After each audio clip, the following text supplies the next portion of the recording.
Knife crime, threats and trauma. In this episode, we take a look at the support that is on offer for our young people around trauma to understand how our brain works when it is under threat, the reasons why young people might choose to carry knives, what trauma is and its signs, and what could be done to ensure they receive sufficient support. I like to think of myself as kind of a threat connoisseur or a fear connoisseur. There are many different kinds of fear, many different kinds of threats, and I don't think it helps us to lump them all together and assume they're all the same thing. So there are threats where you're in immediate danger, where there is a weapon in front of you, for example, there's a snake in front of you. That has a specific kind of response, a very focused response. But that's a pretty rare incident or a rare sort of state to be in. What's more common is when we're in a state where we know a threat could be nearby. So let's say you're in an area that you know that's hostile to you. If it's a neighborhood or if you're in the military, you're on patrol in a hostile area.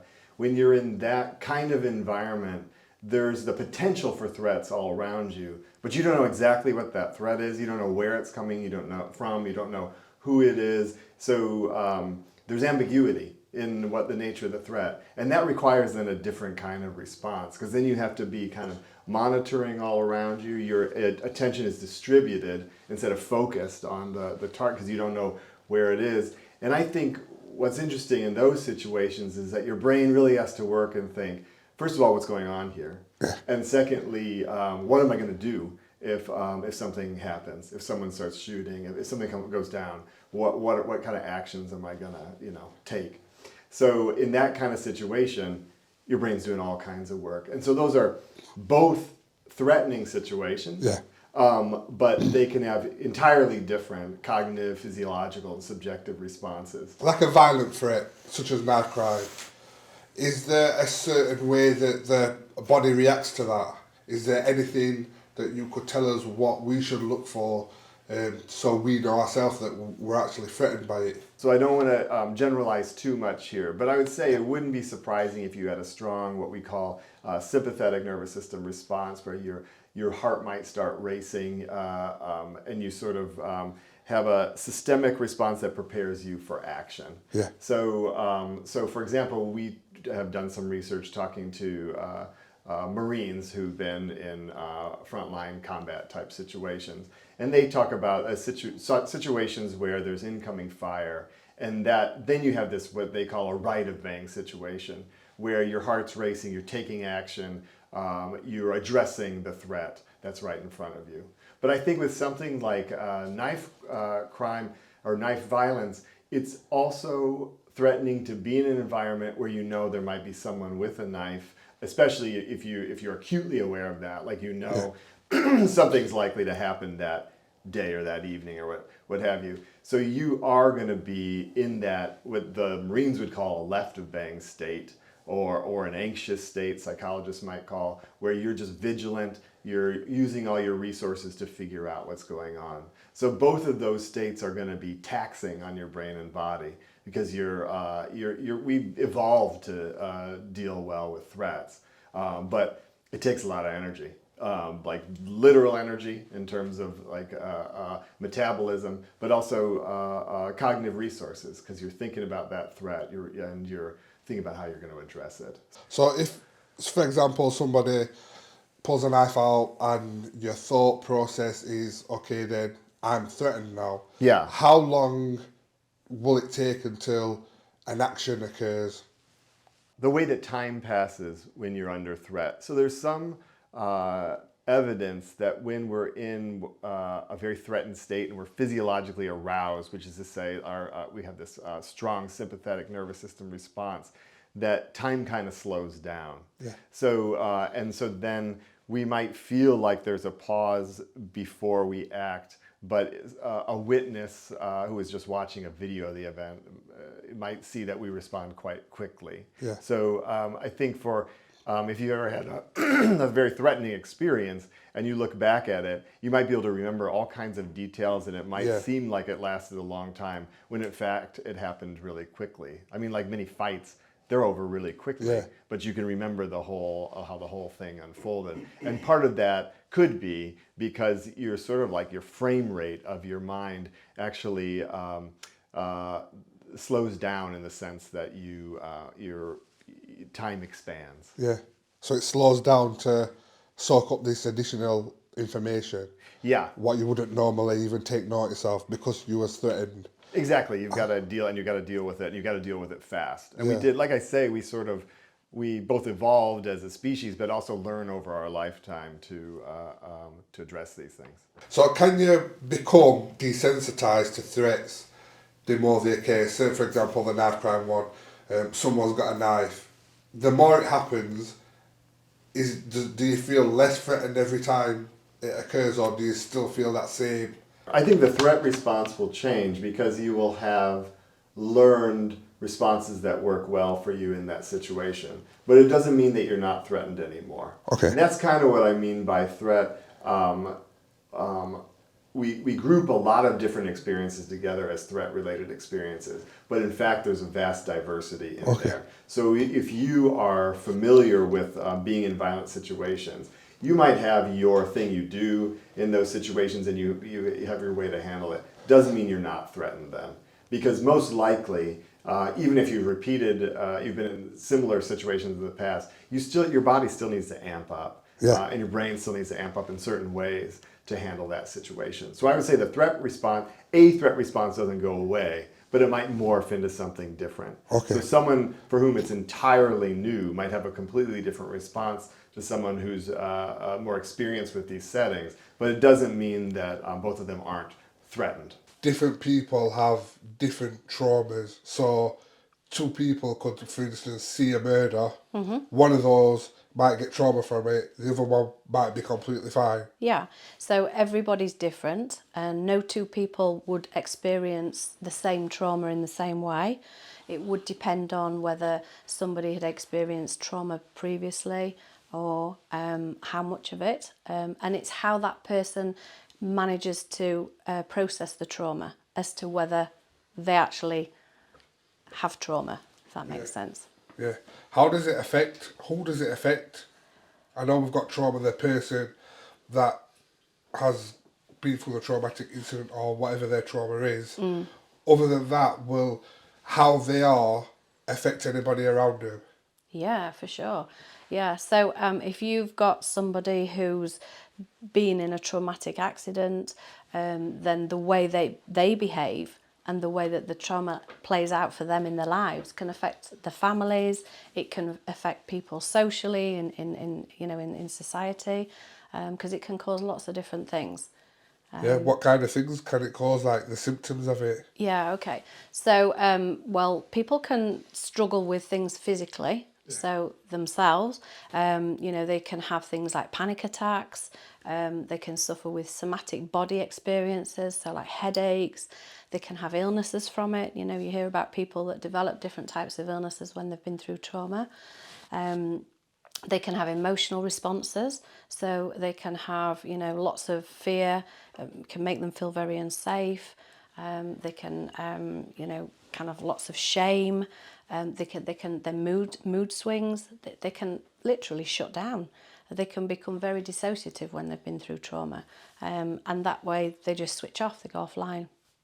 So they don't speak at all. So they can become very withdrawn, which again can affect the family, people around them, the friends. It can be very distressing. Yeah. How can people spot the signs that they're dealing with trauma or they've got it? Again, physical symptoms they might have. They can't cope with day to day. They're breaking down, they're withdrawing, they're switching off. All those sorts of things that might be happening, crying, panic attacks. A lot of people struggle with panic, breathing difficulties, can't sleep. If they can't sleep, it's very difficult to function daily. Yeah. Yeah. So if somebody spots these signs that in fact they are suffering from trauma, what should they do next? Well, if they're finding it really difficult to cope with day-to-day life, it's a case of maybe going to see the GP. The GP can refer them through to a specialist service, for some therapy. There are different services out there that might be able to help them too, depending on the trauma that they've been through, or to find a therapist that they can work with. So how do you help people? Okay, how do I help people? So yeah, what I would do is when people come to see me, the most important thing when somebody's been through trauma is that they usually feel very unsafe. They're very hyper aroused and hyper vigilant, or they've switched off. One of the two, usually the extremes. Yeah. So what I would do is I would try and make them feel really safe. This would be their safe space. And it's a case of working with them, talking to them, not necessarily going back to the trauma, but actually just trying to be able to help them unpick things. The most important thing is stabilisation to start with. Okay. So you stabilise them. So we might do some kind of like mindfulness. It's about trying to help them regulate their emotions and calm down and be able to manage. I also use what we call bowing technique, which is a very interesting body treatment, and that works with the autonomic nervous system. So it actually regulates both the sympathetic and the parasympathetic nervous system. So when people are in fight and flight, it brings them down. When they've gone dorsal, hypo, vigilant, and switched off, offline, it brings them back. So without having to do a lot of talking, that kind of therapy can really help. Yeah, that sounds really good. Yeah. So trauma, can people ever get over it? Well, you can't ever remove memories from the brain. Yeah. So what we try to do is we try to help the people that have been through it to like minimize the distress. Okay. You know, so the energy and the distress that's attached to the trauma, we work with that. So that, for example, EMDR therapy is a trauma tool that we might use. And that helps to kind of like remove the distress from the emotions. And so therefore, when somebody thinks about the trauma, they don't feel they're not as aroused, they're not in hyper-arousal anymore. They're not hyper-vigilant. They're calmer about it. Yeah. The memories become very distant with EMDR. Okay, so you're not trying to block it out, you're not trying to ignore it. No. You're accepting that they're there, Yeah. but you're just trying to distance yourself from that. That's right. So but they're not like living it as They're intense, not living therefore it. No. they don't act different. No. Which, they're not being triggered as much. yeah, which makes total sense. Yeah. So if you have one traumatic experience, such as, let's just say knife crime, you've been stabbed, let's just say. So the first time you've been stabbed, you've left it, you're suffering from trauma. If that was to happen again, would that make it complex trauma, or would it just be the same because you've already been through it the first time?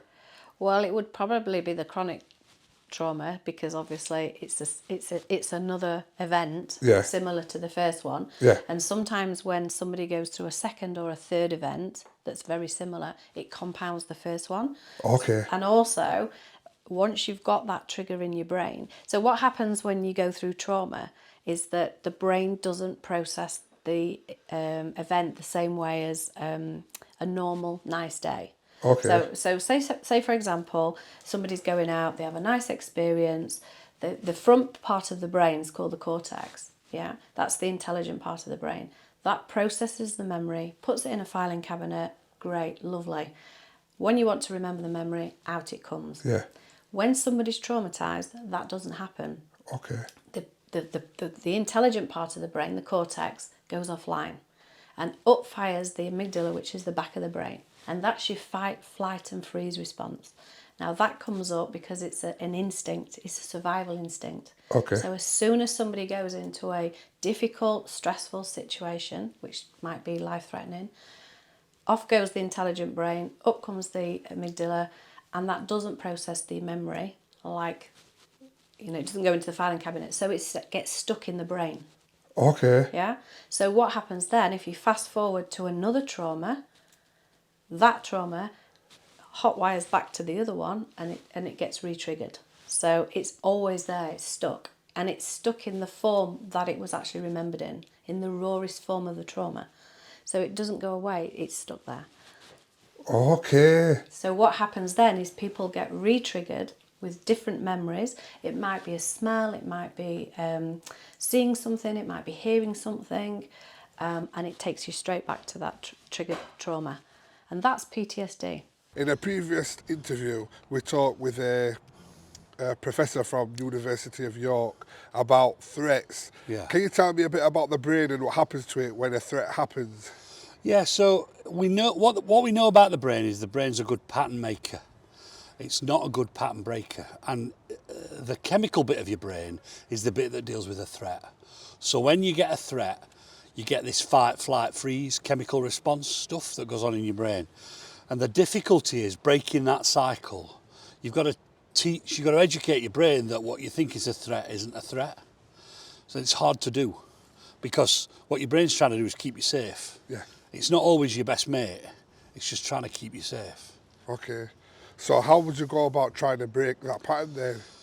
Well, the way you have to do it is, and it takes time. This is the difficulty. It takes time. Is you've got to repeatedly show that what the brain thinks is a threat isn't a threat. Okay. And it takes time for that to work through because the chemical bit of your brain goes first before your logical bit. So it takes a while, a lot of repetition of messages before you get to the point where what was previously you thought was a threat is no longer a threat. So a lot of young people, they're carrying knives. Unfortunately, what do you think the reason that is? There's a complex number of reasons. I think some of it will definitely be around their status that they think it gives them. Some of it will be around credibility of the people that they're with. They see people who they think are credible and therefore they trust that what they say is important, and so they'll follow them. They'll do what they say. So there's definitely something around that. Can you talk us a bit about the trust equation, please? A simple way of looking at the why people trust other people is kind of three elements to it. The first one is, as we've just mentioned, credibility. Some people, if somebody thinks that somebody's credible, they're more likely to trust them. And so some of the role models that young people have, they're not credible to you and I, but they're credible to them. They have a bigger influence on them and they trust them. And then there's this kind of impact, this image stuff. We know that makes a difference around trust. And these people, you know, they have nice cars and get involved in crime, and they look, that has a positive impact on the young person because they think that they've got that by doing what they're going to do. So we know that trust equation, these things actually make you trust people more. If they're credible, reliable, and have an impact on you, you're likely to trust them. And that's powerful stuff because these lock-in patterns in your brain that make you behave almost like you're out of control because you're not thinking about it, you're just doing it. You think like a music video, would that have most of the elements for a young person to trust that music artist and do what they're doing, and if they're talking about carrying a knife? What we know is these people are influential on them. You know, they're called influencers on social media for a reason. They influence people to do things. And so what they do and say influences young people.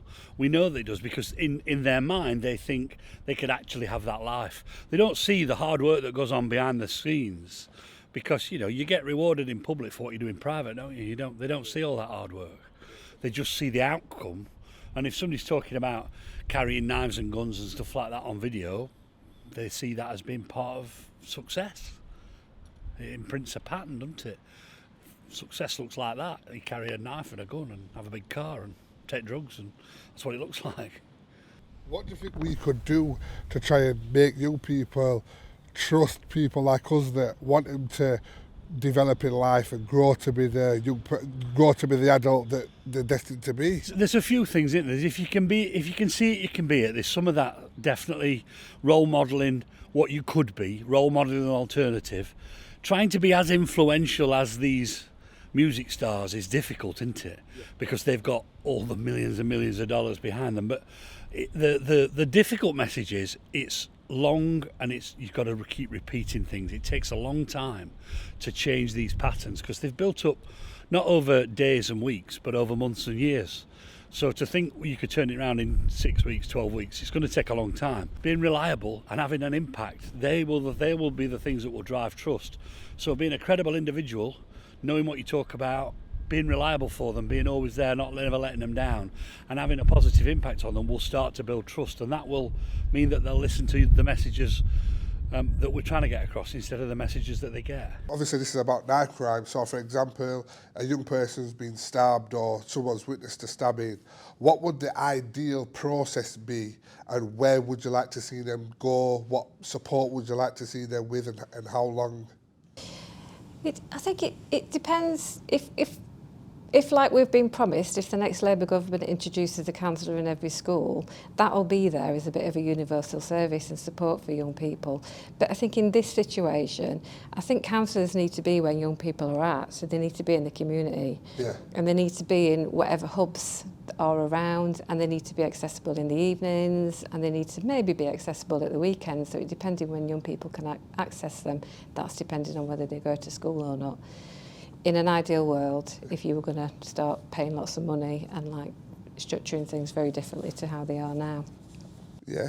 When working with young people, because as adults, we can see past looks, how somebody looks, so if someone don't look like us, we can understand that if we go to them for a service, it's the service that we're going for, what we expect to get. Young people are very different. If they to say was to go for a service and they did not, see themselves in that person, like, how do you combat that? How important do you think it is for, like, such as counsellors to not look like, but almost allow kids to see themselves in them when they come into a... Yeah, I think it's really important, and I think certainly, I think there's a massive, like, I would say, being honest, probably most counsellors look like me. So if you're going to sit in front of me, I'm probably going to be, I don't know the numbers, but maybe about 90% of people look like me. I don't think that necessarily means that you can't have a good therapeutic relationship, but I think probably as a white person, I would have to do a lot of thinking about where someone who might be black would be coming from, and I would have to do the work there. But I think it does matter, and I think particularly black people are underrepresented in the profession, and that needs to change as well. You mentioned that you did youth work. How important do you think that has been when you've been working with young people to engage them? Very. Yeah. Yeah, very, very important. And I think if anybody is a youth worker and is out there and wants to retrain, I think it's a really great compatible skill to have, because there's times that in the therapy room I've had to kind of rely on my youth work skills and engagement, and I tend to have a problem engaging young people, because I think probably because of all the work I've done with young people previously.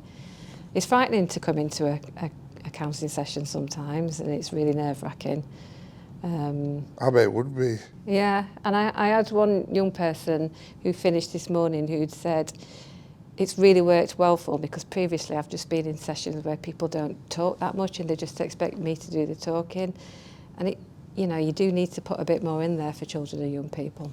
So when I've worked with young people and they've said that they've seen a counsellor, I always ask them, like, what's your experience like? And they're like, I didn't enjoy it, I'm not going again. When I've asked them why, the main reason was because I was talking to a woman or a person in like a suit and tie or professional attire, speaking well spoken to me. I didn't know what they was talking about half the time, and they lost them straight away. So I can see how being able to just engage with kids, have a laugh, make them feel safe and allow them to open up can make a very, very big impact.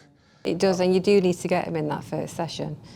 You need to be able to be engaging, and you need to that safety feeling, and I like young people to like own the sessions, really, because they need to be working on what they need to be working on. So I do a lot of checking in.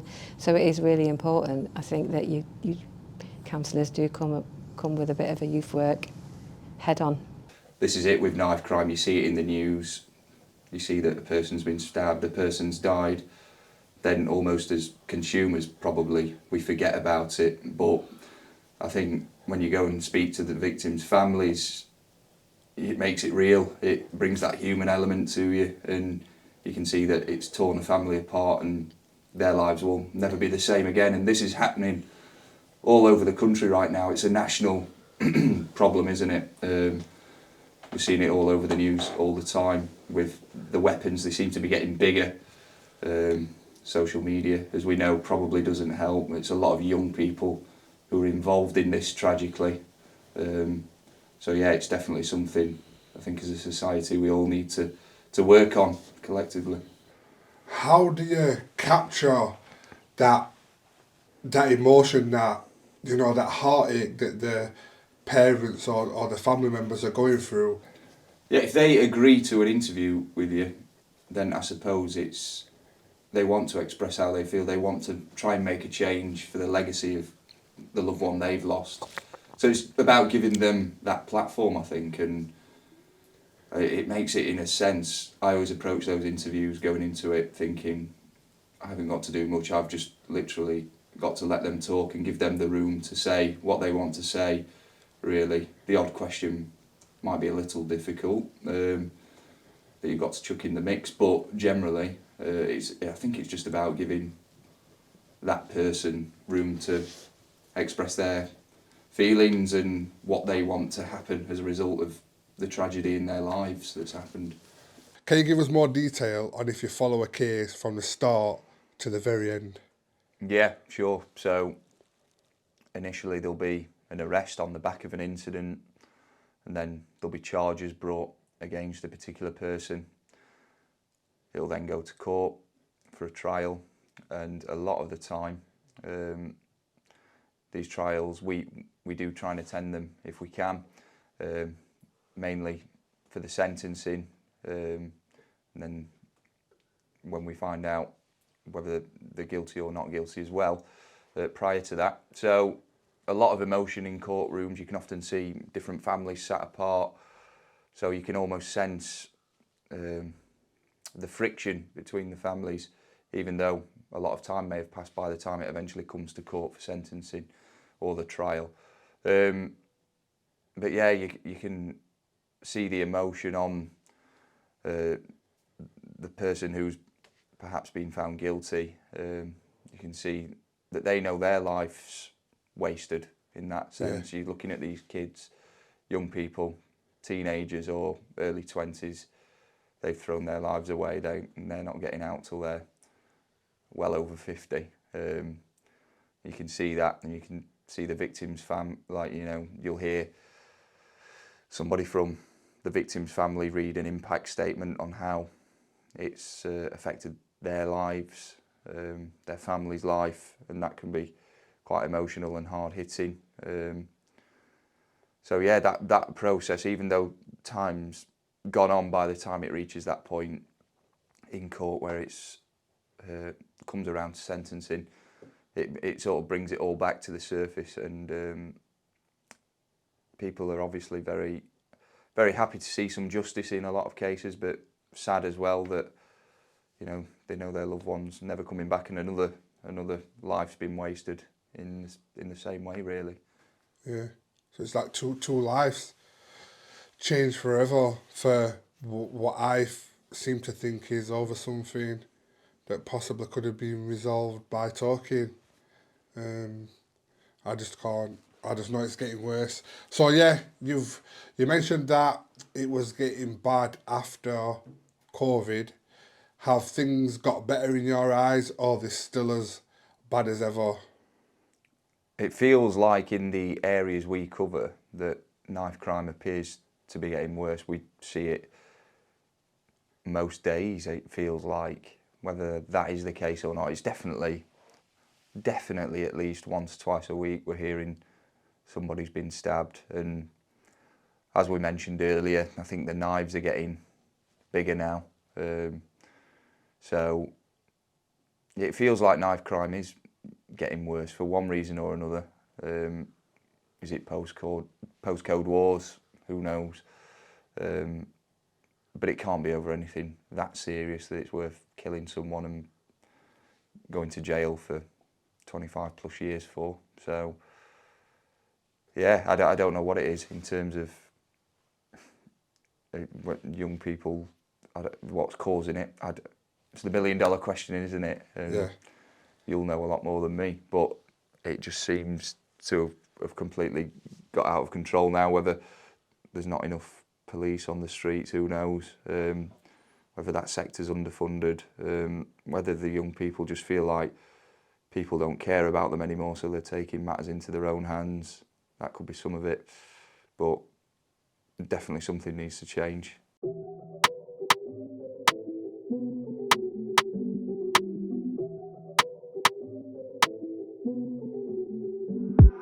I don't wanna see another mother cry for a